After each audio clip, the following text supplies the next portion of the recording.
Olá amigos, 2,0 R4G4JP, 147 cavalos de vapor fornecido apenas ao mercado europeu. 2,4 R4G4JS, 150 cavalos de vapor, básico para os mercados dos Estados Unidos e da Rússia. Ambos os motores da série Sigma possuem elevadores de válvula hidráulicos e uma correia dentada. 2,7 V6G6BA, 173 cavalos de vapor pertence à família Delta. As árvores de cames das válvulas de admissão e escape de cada cabeçote são conectadas entre si por uma corrente. O virabrequim é conectado aos eixos de admissão por uma correia dentada. A cadeia percorre mais de 250 a 300 mil km. As folgas das válvulas são ajustadas usando empurradores hidráulicos. Uma modificação do V6 de 2,7 litros com índice L6BA, movido a gasolina, foi vendida apenas na Coreia do Sul. Porém, no mercado secundário existem carros com esse motor, mas convertidos para funcionar com gasolina. Como regra, após essa modernização improvisada, os proprietários encontram regularmente vários problemas de funcionamento do motor. V6 3,5 G6CU, 197 a 200 CV é um representante da série Sigma e está disponível apenas nos Estados Unidos desde 2003. O 2,0 CRDID4 EA com injeção Common Rail foi oferecido exclusivamente fora dos Estados. O motor foi criado pela empresa italiana VM Motori e recebeu acionamento por correia dentada. Em fevereiro de 2002, apareceu uma versão VGT mais potente, com turboalimentador de geometria variável e injetores BOS mais eficientes.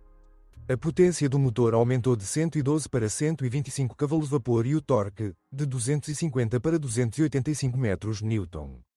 Uma característica do 2,4 naturalmente aspirado são dois eixos de balanceamento. Isso dificulta o alinhamento preciso das marcas ao substituir a correia dentada, o que requer certas habilidades. Erros levam a interrupções na operação, aumento da vibração e queda na tração. Infelizmente, após 250 a 300 mil km, os motores a gasolina muitas vezes começam a consumir muito óleo. A substituição das vedações da haste da válvula nem sempre resolve o problema, pois o vazamento de óleo é causado por anéis raspadores de óleo presos. Nos motores de 2,7 litros, as camisas às vezes se desgastam em longos percursos. O aumento do consumo de óleo também é encontrado em unidades a diesel. Além disso, ocasionalmente, o sistema de combustível perde a estanqueidade ou a eletrónica começa a funcionar mal. Frequentemente, as interrupções na operação do motor são causadas por um regulador de pressão de combustível defeituoso localizado no trilho de combustível. Após 100 a 150 mil km os injetores podem falhar e após 150 a 200 mil km o turboalimentador pode falhar. Após 250 a 300 mil km, a bomba injetora pode precisar ser substituída. O motor a gasolina de 2 litros de aspiração natural estava equipado exclusivamente com uma transmissão manual de 5 velocidades. A unidade de 2,4 litros e o 2,0 CRDI foram acoplados a uma arma de fogo automática de 4 velocidades ou a uma manual de 5 velocidades. O V6 de 2,7 litros estava disponível apenas com transmissão automática de 4 velocidades e o de 3,5 litros apenas com 5 velocidades.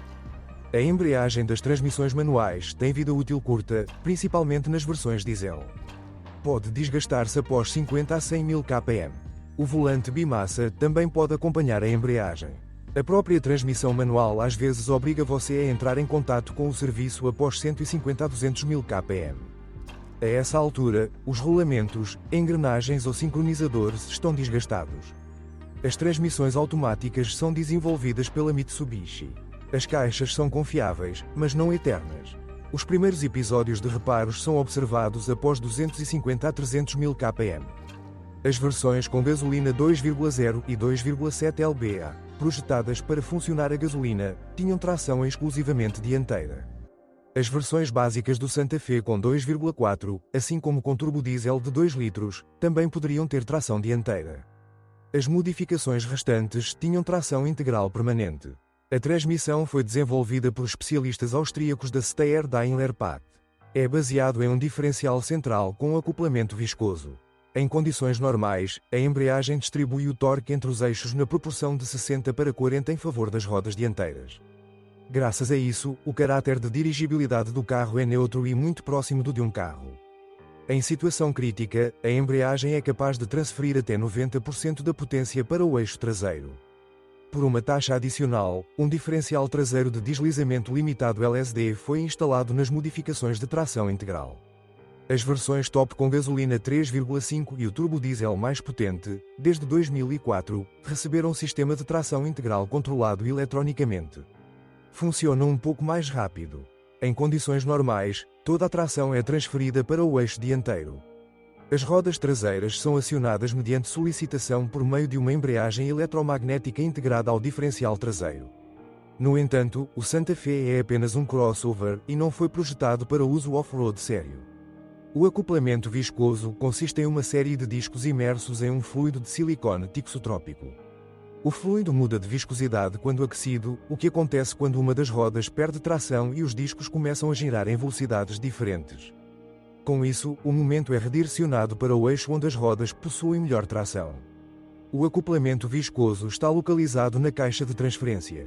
Se superaquecido, deslizamento ativo, a carcaça da embreagem pode estourar e o gel vazará para a caixa de transferência. Então, impurezas brancas características aparecerão no fluido de transmissão. O acoplamento é indissociável e não pode ser reparado. No entanto, a doença não é crítica. A tração integral permanente permanecerá, mas a embreagem não distribuirá mais o torque entre os eixos. De qualquer forma, você pode dirigir. O som de trituração na caixa de câmbio traseira geralmente desaparece após a troca do óleo. Se aparecer um zumbido ou uivo, você deve se preparar para os reparos.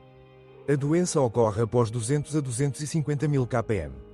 A essa altura, o rolamento externo do eixo de transmissão também pode estar desgastado. Também há problemas com a caixa de transferência, zumbido, vazamento. Após o reparo, o principal é que a caixa de transferência esteja instalada corretamente. Frequentemente, durante a instalação, o eixo dos eixos muda e, posteriormente, o óleo começa a vazar das vedações. Os suportes McPherson são instalados no eixo dianteiro e os braços longitudinais e transversais são instalados no eixo traseiro. A suspensão macia e com uso intensivo de energia absorve literalmente os solavancos. Porém, nas curvas, a carroceria rola fortemente e há uma falta aguda de apoio lateral nos bancos. Um problema conhecido é a barra estabilizadora dianteira flutuante. Ele começa a bater na longarina. Para curá-lo, basta substituir as buchas e os suportes estabilizadores. Infelizmente, alguns proprietários desesperados recorrem a medidas inaceitáveis. Eles usam um martelo para deformar a longarina. As juntas esféricas dos braços dianteiros desgastam-se após 80 a 120 mil kpm. Os blocos silenciosos vivem mais de 150 a 200 mil kpm. Os braços da suspensão traseira durarão mais de 150 a 200 mil kpm. Às vezes surgem dificuldades ao atualizar os braços de arrasto, o parafuso gruda na bucha interna. Os rolamentos das rodas desistem, ultrapassando a marca de 150 a 250 mil kpm. A cremalheira da direção pode bater ou vazar após 150 a 200 mil kpm. Embora o ferro da carroceria do primeiro Santa Fe não seja sujeito à corrosão, na hora de inspecionar é melhor prestar atenção nas cavas das rodas traseiras e nos paralamas. O interior do modelo é típico coreano da época. O painel frontal é feito de plástico rígido que resiste bem aos efeitos do tempo. A qualidade de construção também merece elogios. Mesmo depois de muitos anos, na maioria dos casos, não há guinchos ou estalos estranhos durante a condução. O equipamento elétrico é geralmente fiável, mas por vezes ocorrem avarias no funcionamento dos espelhos elétricos, equipamento de iluminação ou fecho centralizado. A culpada é a unidade de conforto ETACS. Um bom eletricista restaurará facilmente sua funcionalidade. Problemas de carregamento são observados após 150 a 200 mil kpm. O gerador ou um terminal queimado nele exigirá atenção. Após 200 a 300 mil kpm, o compressor, a embreagem eletromagnética ou o rolamento da polia da embreagem podem falhar. O sistema HVAC pode se tornar um problema se o transistor de potência do aquecedor ou o motor do aquecedor estiver queimado. Se você souber de outros problemas de funcionamento do modelo, não deixe de escrever sobre isso.